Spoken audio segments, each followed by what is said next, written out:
Now let me end with a second bullet point about what it takes to break our cultural addiction to high and rising home values. And this has everything to do with the kind of focus on land value taxation that Commonwealth is particularly interested in, and that our tax shift at GenSqueeze is pushing towards, albeit in a more incremental way than Commonwealth's starting point with an overall land value tax. For those who may not be tax policy experts, I like the left-hand part of my slide just to remind us, look, what's at issue? What are the policy incentives that our tax policy are creating? And any of us who are going to work today, or any of us who have worked in the past, when we went and did our labor, all of the income we earn from our labor is subject to taxation. Now, if we then take some of our after-tax earnings from labor and we say, I'm going to invest in the stock market or in a mutual fund, then half of any return on that investment is going to be subject to capital gains taxation. But when it comes to wealth windfalls that I've enjoyed in my principal residence, and many others like me have, barely any of that is ever taxed at all.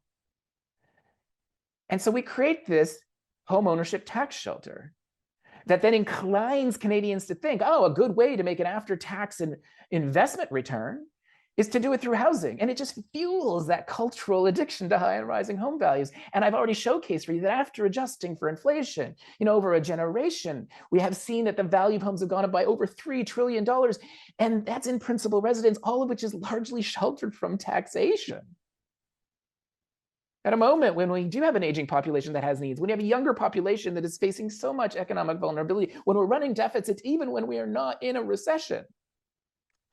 And so it gives us reason to think about how we might adjust our tax policy and how we might actually find some relief on middle and lower earners through tax reductions on their income that could be compensated for by growing tax revenue through focusing more on taxing housing wealth. And I don't just mean, groups like the NDP are good at talking about wealth, but Jagmeet Singh tends to be like the uber rich, like only the 1%, and the big corporate groups. But I do think that the we are the 99% has caused some problems in Canada that suggest that there is no heterogeneity in the 99%. And yet there's tremendous heterogeneity in the overall, prosperity that is amongst the 99%.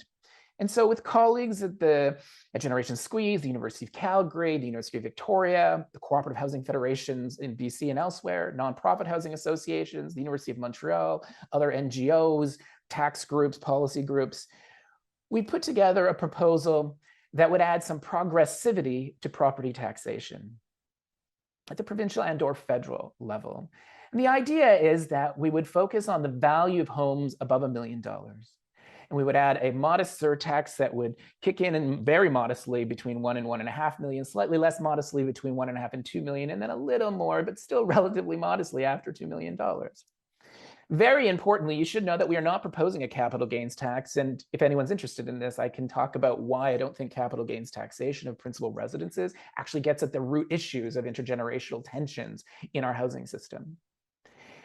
You will see, I explicitly say on this slide that we are thinking about the politics of a tax shift. And we're trying to reduce overall resistance by, yes, preserving a lot of the tax shelter on housing wealth in principal residences by freeing about 90% of homes, 90% of households from the incremental change that we would be proposing. That is done for political reasons as much as policy substance. What would it look like? Well, if you're someone who does not live in a home that is worth $1 million in this country right now, as established by your annual municipal property taxation evaluators, then you wouldn't face any change whatsoever in terms of additional wealth taxation on your home, and you might benefit from reductions in your income tax. If you have a $1.1 million home, it's a very modest increase, $200 a year. If you're getting closer to $2 million, then you're getting more around $2,500. And if you cross that 3 million threshold, then you're starting to get to, it would be an additional $13,500. Now, when you're at $3 million homes in this country, there's only 1% of homes in the country that are at that range. So we're asking the top 1% of homeowners to actually contribute in taxation what we typically ask of somebody making median earnings in the country from income taxes. And remember that if you own a home over $1 million, you might think everybody does that today, but that's not true. Only about 10 to 12% of households in this country reside in homes over $1 million. I'm among that. Now, I'll show you that groups like the Canadian Taxpayers Federation have, suggested this is new and outrageous and scary, but that's not at all true.